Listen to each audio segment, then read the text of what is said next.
বলবেন হুজুর এত কঠোর করে বলছেন কেন, একটু নরম ভাষায় বলেন না। আপনি দেখেন নরম ভাষায় বলিয়ে এই পর্যন্ত এই মসজিদের বয়স কত বছর? মশহুর ভাই কত বছর হবে মসজিদের বয়স? 50-60 বছর।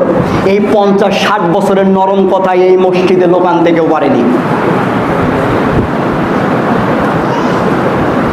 আমি আপনার কথাটা বলছি সুরসুরি দিয়ে, আপনাকে বলবো দুঃখিত, আমার কথা যদি আপনার গায়েতে না লাগে তাহলে এই কথা বলে আমি প্রয়োজন বোধ মনে করছি না।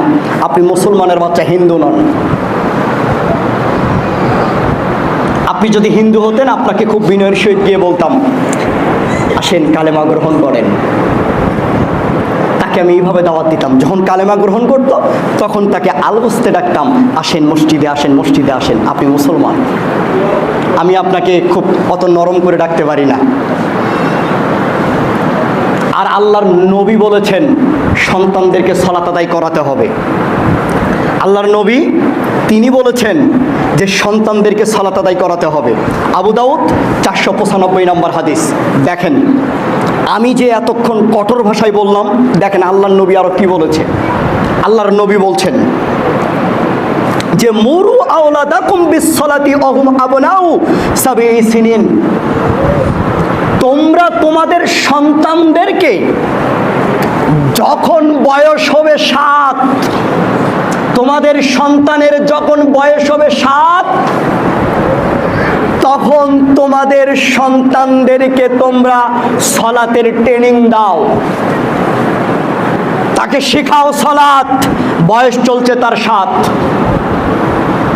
পরের অংশে আল্লাহর নবী বলছেন অজরিবুহুম আলাইহা ওয়া হুম আবনাউ আশরি, আর যখন তার বয়স হবে 10 তখন তোমরা তাকে শাসন করো সালাতের জন্য।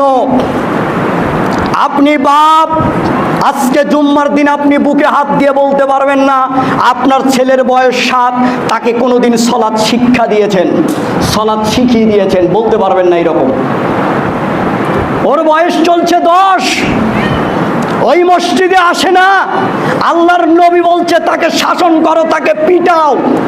আপনি বাপ, কয়দিন তাকে আপনার সন্তানকে পিটিয়েছেন? এত সুন্দর ছেলেগুলোর মুখ ভাসছে আমার চোখের সামনে, দেখেন কত সুন্দর তাদের চেহারা, নূরের মতো চেহারা। এই ছেলেগুলো কি হচ্ছে?